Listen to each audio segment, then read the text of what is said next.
qysh mi largu mendimet e këqija prej veti, veç keq po mendoj, po lexoj Kur'an, po falna, po ngoj ezan, hiç nuk po muj mi hek çka do të bëj, çka më bëj. Alhamdulillah Rabbil Alamin, wassalatu wassalamu ala ashrafil anbiya wal mursalin nabiyina Muhammad wa ala alihi wa sahbihi wasallam tasliman kathira. Sa i përket vezveseve të shejtanit, Allahu subhanahu wa ta'ala thot: nëse ju vjen juve ndonjë citje nga shejtani, wa imma yanzaghannaka min ash-shaytan, nëse ju vjen ndonjë citje, ndonjë vezvese nga shejtani, fasta'idh billah, kërko pra mbrojtje tek Allahu subhanahu wa ta'ala, innahu huwa as-sami'ul alim, me të vërtetë është ai ndëgjues dhe i ditur mirë për këtë çështje. Pra Allahu subhanahu wa ta'ala e ka potencuar në Kur'an se shejtani bën vezvese, bën cytje vazhdimisht tek njeriu. Për atë edhe sura Kul a'udhu birabbin nas, çkart alladhi yuwaswisu fi sudurin nas, ai i cili bën cytje, ngacmime, vezvese ku në gjoks. Për shkak se shejtani mundohet që ta merr kontrollin e njeriut, mundohet që nëpërmes vezveseve ta bën të dyshimt, ta shtin në dyshim, që të mendon keq për Allahun subhanahu wa ta'ala, të mendon keq për jetën e vet, mendon se ai nuk është njeri suksesshëm, të mendon se jeta nuk ka rahati, nuk ka bereqet, nuk ka mirësi, e shejtani e don mund këtë send që nëpërmes vezvesës. Ndonjëherë shejtani nis me të bëjë vezvese derisa thot kush e krijoi qiellin, kush e krijoi tokën, thua Allahu, kush e krijoi këtë Allahu, kush e krijoi këtë Allahu, derisa në fund vjen e kush e krijoi Allahun. Atëherë thot pejgamberi alayhis salam, thuaj amantu billahi thumma istaqim, thuaj unë e besova Allahun dhe përqendron ata. Pra largohu prej cytjeve të shejtanit. Dhe përmendja e Allahut subhanahu wa taala e largon vezvesën e shejtanit. Ndoshta ke lexuar Kur'an, ndoshta ke kërku mbrojtje tek Allahu subhanahu wa taala, por ti do të shpeshtojsh dhikrin, se përmendja e Allahut të shpesht e largon shejtanin. Pse? Se pejgamberi sallallahu alaihi wasallam në një hadith tjetër thot: inna ash-shaytana yajri majra dam, vërtet shejtani çarkullon nëpër gjakun e njeriut, ashtu si çarkullon gjaku. Do të thot mundohet nëpërmes çarkullimit të gjakut ta kap zemrën apo ta kap mendjen. Por njeriu nëse vazhdon vazhdimisht duke lexuar Kur'an, vazhdon ta bën dhikrin e mëngjesit që është një këshill apo një udhëzim apo një sunet i pejgamberit sallallahu alaihi wasallam, mu për këtë e ka marrën mburoja e muslimanit që e mburon muslimanin. Që e mburon muslimanin nga cytjet, nga sherrat e shejtanit, nga mesi, prekja e shejtanëve e kështu me radh, derisa kjo vjen deri tek mendimet apo vezveset e këqija që mund të ndodhin.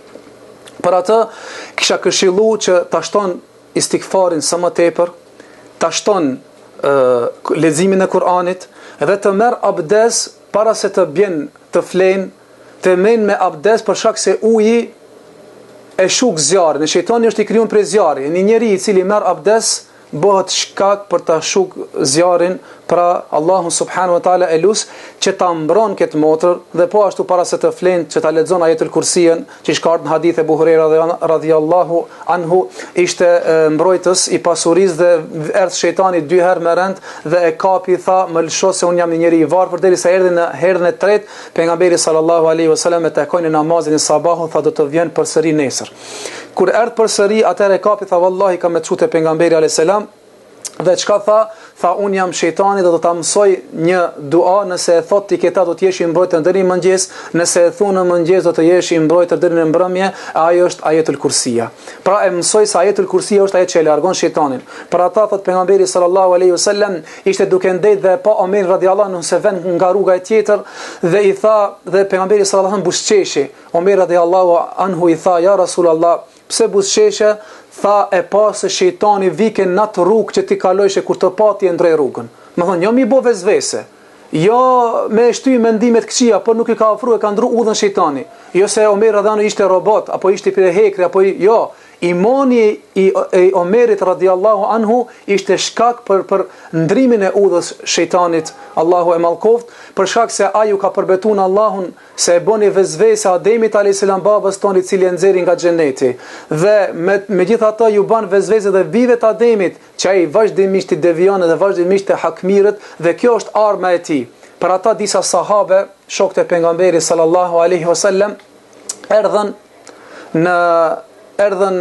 tek pejgamberi alayhis salam, thanë ja Rasulullah, po na vjen do vezvese, po na vjen do mendime, sa që ma let do të kish qenë për ne të na marrin në qiell, të na përplasin në tokë, do të na bëjnë copa, e sa po na vjen këta mendime. Tha tilke wiswasi shejtan, tha këta janë sytet e shejtanit. Alhamdulillahi alladhi ja'ala el-kaid ash-shaytan al-wiswas. Falënderimi i takon Allahut, i cili e bëri armën e shejtanit vezvesën, nuk ka mundësi me të kape për dorë. Ka shumë shejtana për njerëz që e shef, e shikon, të merr për dorë dhe të çon në për mëkatën e për çorodina. Kurse shejtanit nuk ja ka dhënë Allahu subhanahu wa taala këtë mundësi. Ja ka dhënë vetë vezvesën.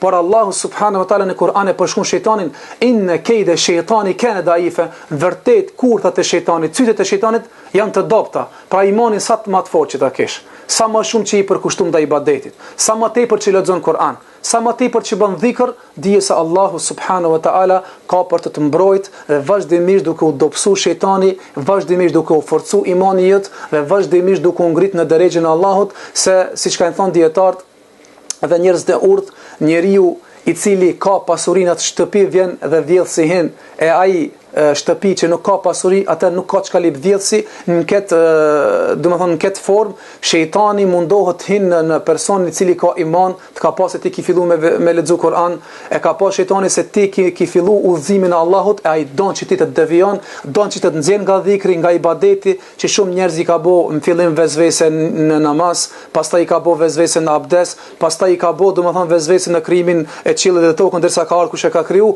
por me kohë duke kërkuar mbrojtje prej Allahut, duke ditë se kurthet e shejtanit janë dobta dhe duke u mbështet në Allahun subhanahu wa taala, e ka arritur domethënë ti te kalon këta probleme dhe lut Allahun subhanahu wa taala që Allahu azza wa jall të largon prej këtyre problemeve dhe të gjithë muslimanët nga cytjet e shejtanit, la'natullahi alayhi wa Allahu edin më së miri.